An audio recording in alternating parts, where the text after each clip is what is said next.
জীবনের অর্থ কি? আপনার জন্ম হয়েছিল বস্ত্রহীনতার মধ্যে দিয়ে এবং আপনার মৃত্যু হবে বস্ত্রহীনতার মধ্যে দিয়ে। আপনি পৃথিবীতে এসেছিলেন অত্যন্ত দুর্বল হয়ে। এত দুর্বল ছিলেন যে মার সাহায্য ছাড়া খাবারটুকু মুখে নিতে পারতেন না। আপনি যখন এই পৃথিবী ছেড়ে চলে যাবেন, তখনও আপনি অত্যন্ত দুর্বল আর অসহায় থাকবেন। তখন আপনার কাফনের কাপড়টুকু আপনি নিজে পরতে পারবেন না, আরেকজন আপনাকে তা পরিয়ে দেবে। যখন আপনি এই পৃথিবীতে এসেছিলেন, তখন আপনার অর্থ সম্পদ কিছুই ছিল না। যখন আপনি এই পৃথিবী ছেড়ে চলে যাবেন, তখনও আপনার অর্থ সম্পদ কিছুই থাকবে না। আপনাকে প্রথম গোছল যেমন অন্য কেউ দিয়েছিল, তেমনি আপনার শেষ গোছলও অন্য কেউ দেবে।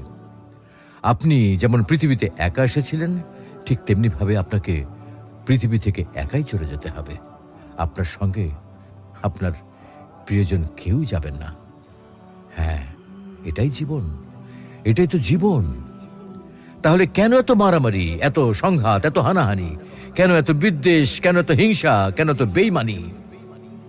তাই সকলের প্রতি দয়াশীল হন, সকলকে আপন করে নিন এই ক্ষণিকের যাত্রায়। জীবন খুবই সংক্ষিপ্ত, সুতরাং জীবনকে মহৎ কাজে উৎসর্গ করুন। সর্বদাই নিজের ও মানুষের কল্যাণ করুন, অনর্থক কাজ থেকে নিজেকে বিরত রাখুন। তাহলে আল্লাহ রাব্বুল আলামিনও পরকালে আপনার কল্যাণ করবেন।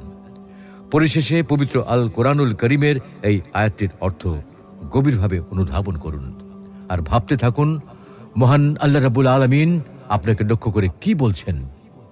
হে ঈমানদারগণ, তোমাদের ধন সম্পদ ও সন্তান সন্ততি যেন তোমাদেরকে আল্লাহর স্মরণ থেকে গাফেল না করে, আর যারা এ কারণে গাফেল হয় তারাই তো ক্ষতিগ্রস্ত। আমি তোমাদেরকে যে রিজিক দিয়েছি তা থেকে মৃত্যু আসার পূর্বে ব্যয় করো, অন্যথায় সে বলবে, হে আমার পালনকর্তা, আমাকে আরো কিছুকাল অবকাশ দিলেন না কেন?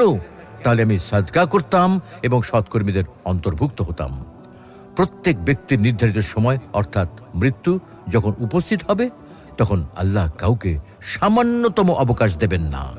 তোমরা যা করো, আল্লাহ সে বিষয়ে খবর রাখেন।